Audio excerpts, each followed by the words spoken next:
नमस्कार दोस्तों, मैं अंकुर उपाध्याय स्वागत करता हूं आप सभी का आपके अपने YouTube channel share market analysis में। दोस्तों यहाँ पे मैं आप सभी के साथ बात करूंगा इन्फोसिस के स्टॉक के बारे में।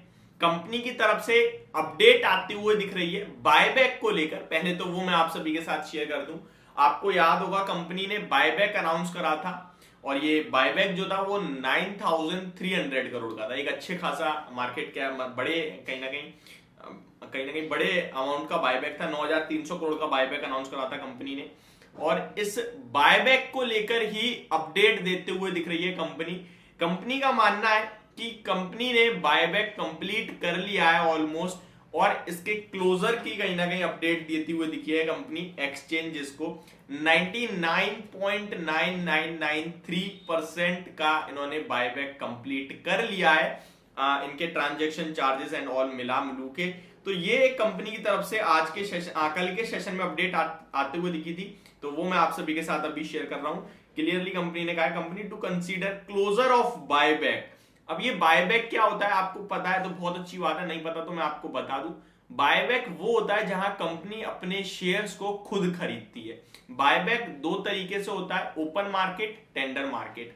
हालांकि जो अभी रिसेंटली सेबी ने एक नियम में बदलाव करा है उसके बाद से ये टेंडर मार्केट ही सिर्फ कहीं ना कहीं एप्लीकेबल होगा। ओपन मार्केट से बायबैक कम कर दिया जाएगा, क्योंकि सेबी का मानना है कि जब आप बायबैक कर ही रहे हो तो फिर उससे इन्वेस्टर्स को फायदा होना चाहिए, और वो फायदा केवल टेंडर मार्केट के बायबैक से होगा, ओपन मार्केट के बायबैक से नहीं होगा। जिसको नहीं पता है ये ओपन मार्केट का बायबैक क्या होता है, टेंडर मार्केट का बायबैक क्या होता है, मैं आपको शॉर्ट में समझाने की कोशिश करता हूं।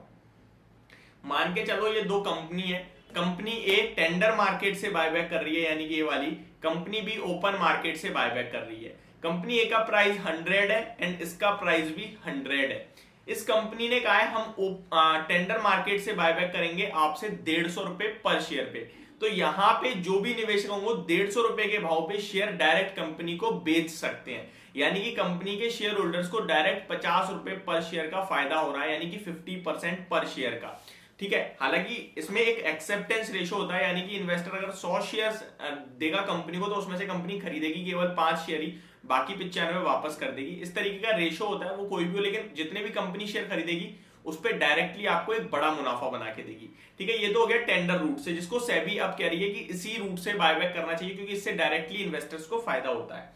दूसरा बायबैक होता है ओपन मार्केट। ओपन मार्केट का मतलब होता है कंपनी इस कंपनी का जो प्राइस है वो मान के चलो 100 रुपीज पे, और 100 रुपीज पे कंपनी कह रही है हम आपका शेयर खरीदेंगे 150 रुपए तक, अप टू 150।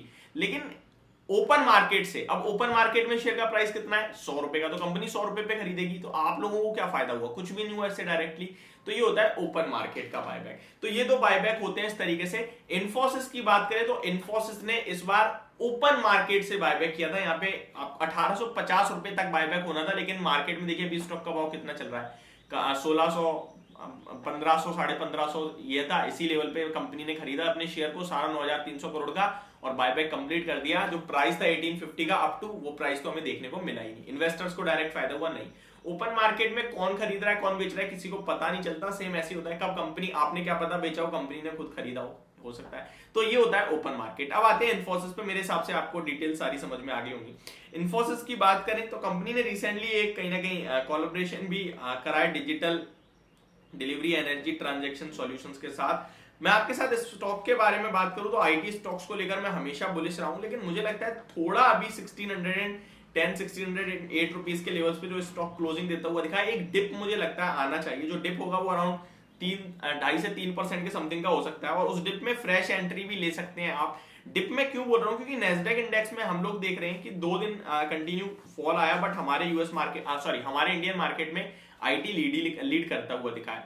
कल के सेशन में भी हम अगर देखें तो डाउ जोन्स तो आधे % ऊपर था, लेकिन नेस्डेक इंडेक्स में आधे % की गिरावट ही देखने को मिली आपको। तो एक कोई भी डिप मिल जाती है अगर आईटी स्टॉक्स के लिए, मान के चलो 3 से 2.5 से 3% की, तो समथिंग वो बहुत इंटरेस्टिंग हो जाएंगे स्टॉक्स के लेवल खरीदारी करने के लिए, वहां हम चाहे तो ले सकते हैं। एडीआर की बात करें, यानी कि अमेरिकन डेपोजिटरी रिसिट की बात करें, तो लगभग इन्फोसिस का एडीआर 1% ऑलमोस्ट क्लोजिंग देता हुआ दिखा है डाउन, एंड विप्रो का एडीआर फ्लैट टू पॉजिटिव बंद होता हुआ दिखा है। आईसीआईसीआई बैंक का एडीआर लगभग आधे % गिरकर क्लोजिंग देता हुआ दिखा है। एचडीएफसी का लगभग आधे % ऊपर। वेदांता ट्रेड ही नहीं करता, टाटा मोटर्स को भी डीलिस्ट कर दिया है। तो ये ओवरऑल अपडेट थी। इन्फोसिस की बात करें लॉन्ग टर्म के पर्पज से मैं सुपर बुलिश हूं। मेरा टारगेट अगले 12 महीने के लिए लगभग 1750 से लेके 1800 रुपए का है। कंपनी शानदार है, वेल वेदर कंपनी। मैं आपको मतलब इन कंपनीज में पैसा नहीं बना पाओगे तो कहीं नहीं बनेगा। गिरावट में हमेशा लेने के मौके ढूंढे।